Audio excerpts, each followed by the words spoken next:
Viral ngayon ang isang artist mula sa San Fernando, Pampanga. Oh, Kabalen. Dahil sa kanyang mga obra para sa simbahang Katolika, ang tawag sa mga likha niya, pukpuk art, na sinasabi nagsimula pa noong panahon ng mga Kastila. Alam mo, ang tagal na talagang ganitong klase ng art, no? Pero kita naman natin ang husay ng mga nasa harapan natin ngayon. Lahat ng gawa po natin ay dahil sa bisita natin si Juan Miguel Ramirez. Kasama niya ang kanyang mga apprentice, si Joseph Atiel Ramirez. Hello! Good morning po. Magkakaanak kayo, resuming, Ramirez. Pamangkin ko po silang dalawa. Pamangkin, mga ilang taon? Ilang taon ka na? 26 years old 26? 14 po. 15 po. 15 ang ang cute. Wait, gusto kong malaman, kasi ako talaga, husay na husay ako sa mga Kapampangan. Kasi di ba tayo yung magagaling sa mga furniture? Kapampangan din po. Wow, Kapampangan ko po. Mukha hindi ko, pero ditak mo, ditak. Opo. Okay, so pagka ganito, ito ba ay ipinasa din sa'yo? Opo. Sino? Lolo, tatay, lola? Nag-start po siya sa great-grandfather ko po. Tapos napasa sa lolo ko, sa father and uncles ko po, and then sa amin po.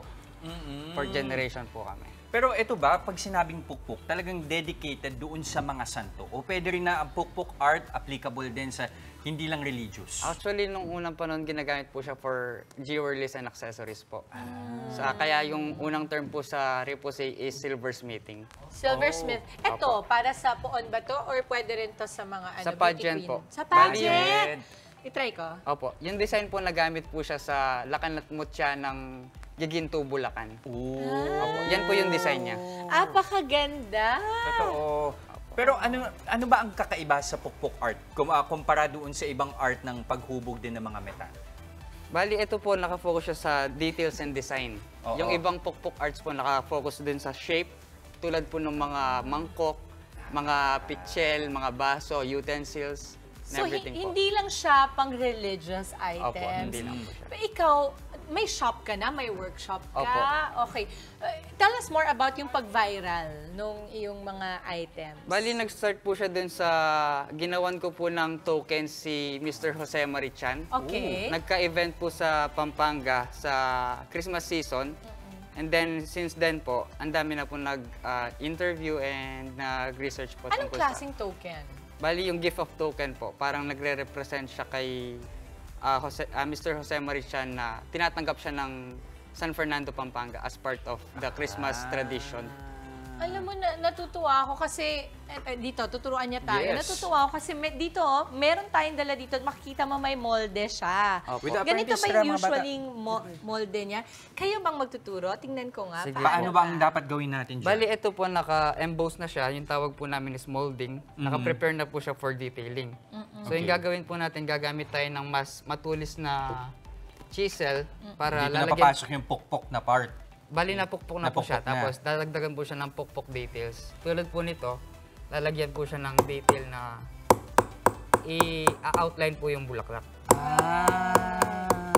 Opo. Amazing. Alam mo, ako talaga, natutuwa ako Yes, kapag ito na. anything handmade. Yes. Kasi skill yan at talento. So, ikaw ba, ano na yung pinaka-komplikadong nagawa mo? Iba-iba na po eh. Meron pong mga crowns, merong mga token. Itong mga bagets natin, ano na yung mga nagawa ninyo? Ayan. Some practices pa lang po. Tinuturuan pa lang po kami ng mga basic skills po. Basic, Uy, ang okay. swerte-swerte nyo. Kasi hindi yan, kumbaga parang heirloom yan. Pamana, ika nga. Okay, subukan daw natin. Okay lang bang Subukan ni masira Jess. to? Okay lang po. Okay lang Hindi, masira? Hindi mo masisira yan. So, ano gagawin natin? Outline I-outline lang lang to. po. Outline Itong part na to. Oh, Ito tingnan po. mo. Di ba hindi madali? Oh. Tama ba? Iba yung Opo. tunog, no? Pag di marunong. Pag di marunong. Ay, joke lang. Sorry. Totoo din naman, totoo din naman. Hindi, di ba? Parang iba yung tunog. Hindi Ba't tunog na, hindi ganun? nakaka-expert eh. Hindi. Ay, pag ito narinig ko sa workshop, sasabihin ko talaga, labas na nga lang yung marunong. Ako, I wanna try. Game. Okay, so paano ba? Wala, Baliktad. sinira mo na. Uy, tama nga oh. Ganun. At baliktad kasi pala. Kasi naman, di mo naman sinabi agad na baliktad pala. Pambihira naman din eh. Oh, tingnan mo. Oh. Iba yung tunog. Sabi ng tunog, ang galing nito. Sige, ulitin mo.